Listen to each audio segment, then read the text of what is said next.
বামফ্রন্টের আমলে মাত্র 12টা মেডিকেল কলেজ ছিল, আজকে আমরা 35টা করেছি 11 বছরে। আমরা 43টা মাল্টি সুপার হসপিটাল করেছি। আমরা প্রত্যেকটা জেলায় জেলায় সাব ডিভিশনে এইচডিইউ করেছি, এসএনসিইউ করেছি।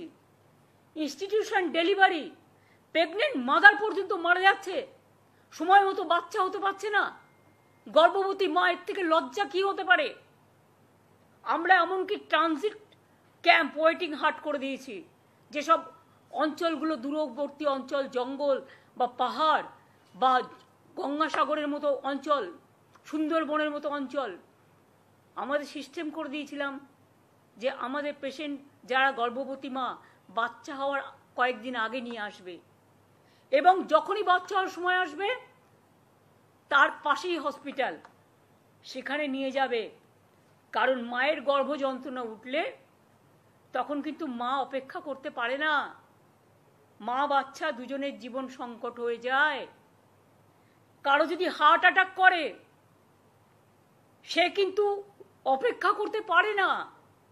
কারণ আমরা বলি হার্ট অ্যাটাক, স্ট্রোক এগুলো ধাক্কা মারলে মানুষের প্রাণ চলে যেতে পারে, এগুলো প্রাণঘাতী। যেটা হচ্ছে ক্যাথিল্যাব যেগুলো চেঞ্জ করে কিডনি পেশেন্টদের ডায়ালিসিস হওয়ার পরে, চেঞ্জ না করার জন্য মারা গেছে পিজিতে। বিক্রম মারা গেছে আরজি করে, তার অ্যাক্সিডেন্ট হয়েছে, দুটো পা দিয়ে রক্তের বন্যা বইছে, কেউ মায়া করেননি, তাও কিছু বলিনি। কিন্তু বিক্রমের মায়ের বুকও তো কাঁদছে। রিস্টার মা বা উত্তর 24 পরগনার একটা ঘটনা আমি জানি, নিজের থেকে কিডনি দিয়েছেন ছেলেকে, কিডনি বাঁচানো, ছেলেকে বাঁচানোর জন্য, জীবন বাঁচানোর জন্য। ক্যাথল্যাব চেঞ্জ হয়নি বলেই, ক্যাথিটার কি বলে ওটাকে, ক্যাথিটার যেটা পাল্টায়, যেটা ক্যাথিটাল যেটা চেঞ্জ করে, তার কারণ হচ্ছে অপারেশনের পরে ওটা লাগানো হয় যখন একটা কিডনি ট্রান্সপ্লান্ট করা হয়। সেইটা পর্যন্ত, আগেরটা আমি ক্যাথল্যাব বলেছিলাম, আই উইথড্র দ্যাট ওয়ার্ড। ক্যাথিটাল যেটা চেঞ্জ করা হয় সেটা চেঞ্জ করা হয়নি, ফলে মারা গেছে। তাদের পরিবারগুলোর প্রতি কি আমরা একটু সহানুভূতি জানাবো না?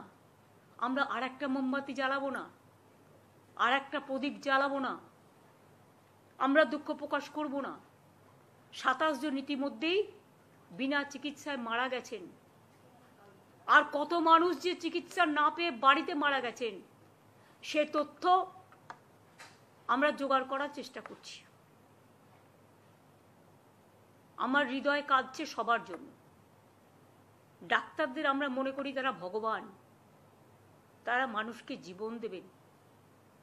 মনে রাখবেন, কয়েকটা দপ্তর আছে যেগুলো এসেন্সিয়াল, তারা এমনকি ছুটি পর্যন্ত ক্যান্সেল করে ডিউটি করে ডিজাস্টার হলে। পুলিশ ডিপার্টমেন্ট, ওদের কোনো ছুটি নেই উৎসবগুলোতে বা কোনো বাড়ির দুর্যোগে। সেই রকম আছে কর্পোরেশন, সেরকম আছে হেলথ ডিপার্টমেন্ট, সেরকম আছে ফায়ার ব্রিগেড ডিপার্টমেন্ট। যেমন সাংবাদিক বন্ধুরা, আপনারা পুজোতে বড়জোর একদিন ছুটি পান, আপনারাও ছুটি পান না। ডে নাইট যখনই ডিউটি করতে বলে এমার্জেন্সি সার্ভিস, আপনাদেরও ডিউটি করতে হয় অল্টারনেটিভ না থাকলে। এই অবস্থায় আমি এটুকু আশা করেছিলাম যে ছোটরা এসে আমাদের জানাবে তাদের মনের কথা, মনের ব্যথা, এবং তারা কাজে যোগদান করবেন। সুপ্রিম কোর্ট টাইম দিয়ে দিয়েছিলেন। সুপ্রিম কোর্টের যে সময়টা ছিল সে সময় আমরা কেউ কিছু বলিনি। সুপ্রিম কোর্টের টাইম পেরিয়ে যাওয়ার পরে সুপ্রিম কোর্টের নির্দেশ ছিল স্টেট গভর্নমেন্ট এরপর যা করবে আমরা সেটাকে সমর্থন দেব। যতটুকু আমি জানি, যতটুকু দেখেছি সংবাদ মাধ্যমে। তারপরে কিন্তু আমরা ডেকেছি তাদের, 2 ঘন্টা অপেক্ষা করেছি, আসেনি। কালকেও বসেছিলাম, মিটিংটা সিএস ডেকেছিলেন, কিন্তু আমি বসেছিলাম যদি ওরা আসে আমি চলে যাব। আমি তো অনেক সময় স্পন্টেনাস চলে যাই, আর আমি মনে করি এটা আমি ওইভাবে দেখি না, অহংকার হিসেবে দেখি না, উদ্ধত্ত হিসেবে দেখি না, আমি দেখি এটা ভালোবাসা হিসেবে। চিরকাল বড়রা ছোটদের ভালোবাসে। আমি জানি অনেক সিনিয়র ডাক্তার কষ্ট করেও কাজ করছে, তাদের সকলকে আমাদের অভিনন্দন রইল। বাংলার মানুষের আবেগের কাছে আমি বলবো, আমি ক্ষমা চাইছি আপনাদের কাছে। আপনারাও আশায় ছিলেন আজকে সমস্যাটা সমাধান হয়ে যাবে। আমি 2 ঘন্টা বসে আছি, আমি 3 দিন ধরে বসে আছি। আমি শুধু একা নই, আমার সাথে হায়েস্ট অফিসিয়ালরা, যাদের বিরুদ্ধে ওরা কমপ্লেন সারাক্ষণ করে বেড়াচ্ছেন, যদিও তারা জয়েন করেছে কেউ 1 মাস আগে, এবং যাদের দায়িত্ব সবচেয়ে কি পোস্টে, তাদের কাউকে আমি রাখিনি।